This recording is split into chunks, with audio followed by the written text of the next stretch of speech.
পূর্বাচলে China Bangladesh friendship সেন্টারে আছেন সহকর্মী সালমা জাহান মুক্তা। সরাসরি চলে যাচ্ছি সেখানে।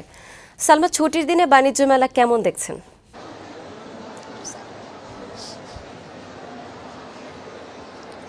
মিতু, ঢাকা আন্তর্জাতিক বাণিজ্য মেলা কিন্তু দেখতে দেখতে 13টি দিন পার করে ফেললো। আজকে 14তম দিন। এই 14তম দিন, সেই সঙ্গে রয়েছে শনিবার ছুটির দিন। এই ছুটির দিনে কিন্তু সকাল থেকেই বাণিজ্য মেলা বেশ জমজমাট হয়ে গেছে এবং ঢাকার বিভিন্ন প্রান্ত থেকে, ঢাকা ছাড়া ঢাকার বাইরে থেকেও কিন্তু প্রচুর মানুষজন সকালবেলায় আসা শুরু করেছে। আপনি জানেন যে ঢাকা আন্তর্জাতিক বাণিজ্য মেলার এই পূর্বাচল যে জায়গাটি, এখানে এত বড় পরিসরে হওয়াতে, খুব বড় খোলা মাঠ হওয়াতে ঢাকাবাসী কিন্তু এই জায়গাটাকে ঘোরাঘুরির একটা জায়গা হিসেবে বেছে নিয়েছে এবং ছুটির দিন হওয়াতে পরিবার পরিজনকে নিয়ে বেশ ঘোরাঘুরির আমেজেই সকাল থেকে এখানে বিভিন্ন মানুষ আসছে। আর বেলা বাড়ার সাথে সাথেই কিন্তু এই লোকজনের ভিড় আরও বাড়ছে।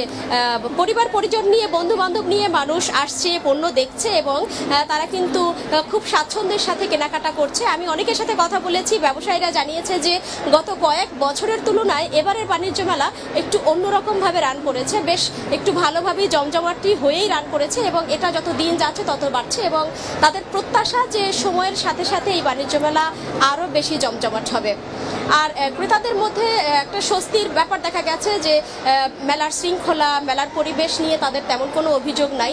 সেই সঙ্গে একই পরিসরে, একই জায়গায় বিশ্বের বিভিন্ন দেশের পণ্য তারা একসাথে পেয়ে এই যে একটা আনন্দের আমেজ নিয়ে এখানে কেনাকাটা, এই কেনাকাটার ইচ্ছাতেই আসলে বিভিন্ন জায়গা থেকে মানুষ আসছে। আজকে পরিবেশটা একদমই আলাদা, লোকজন আরও বিকেলের দিকে আরও জমজমাট হবে এমনটাই প্রত্যাশা রয়েছে এখানকার সবার।